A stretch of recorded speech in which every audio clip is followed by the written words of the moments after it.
HBO.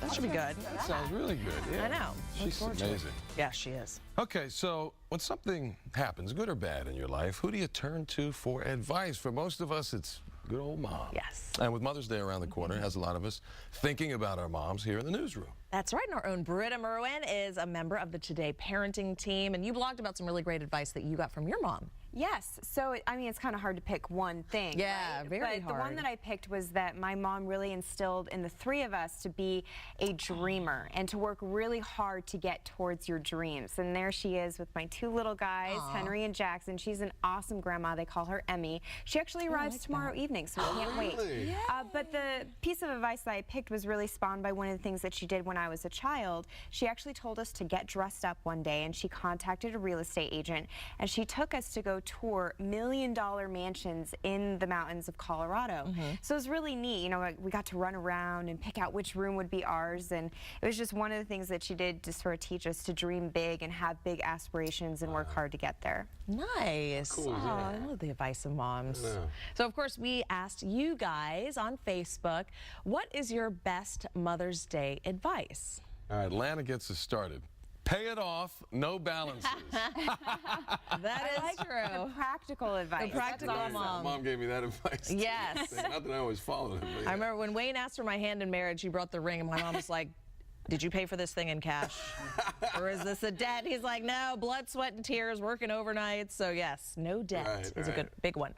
Paola says, learn to cook. I refused to learn, even though my mother tried to teach me. Then I got married, found myself eating noodles, sandwiches, and fast food. So she would call mom every day for recipes and step-by-step instructions. Yeah, always good resource for that. Yeah. My kids always love mom's food more than they love my food, no matter what it is that we make. So I think that's something about grandma, that's for sure. Something about a grandma's kitchen. Well, Amanda, she sort of goes off of the first comment, always make at least the minimum payment on your credit card. You have to take care of your credit score because you never know when you're going to need it. Aha, very true. Here's Susie. She wrote in another member of the Today parenting team community. Susie, that's another one from your.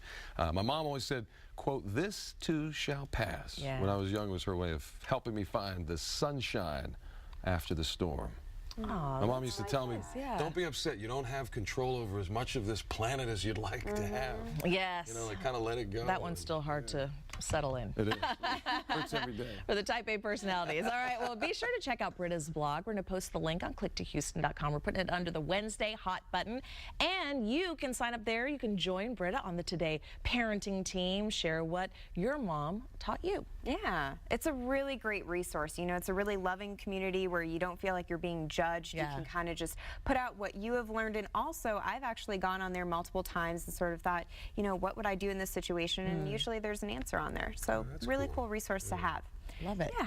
Well, we have to talk about the weather today. Everybody wants to know how they're going to dress their kids as they go to school because it is a chilly start. Make sure that you grab the coats as you head out the door to the bus stop this morning because the kids are going to need it. A lot of folks actually needed it last night for all the baseball practices. You need to put the little layer on. The chill is in the air. Take a look at a live look from our Think Houston First cam. We have mainly clear skies and we are starting to see those cooler temperatures really settle in. We're at 55 degrees right now in Houston, 54 in Sugar Land, and 59 in Galveston.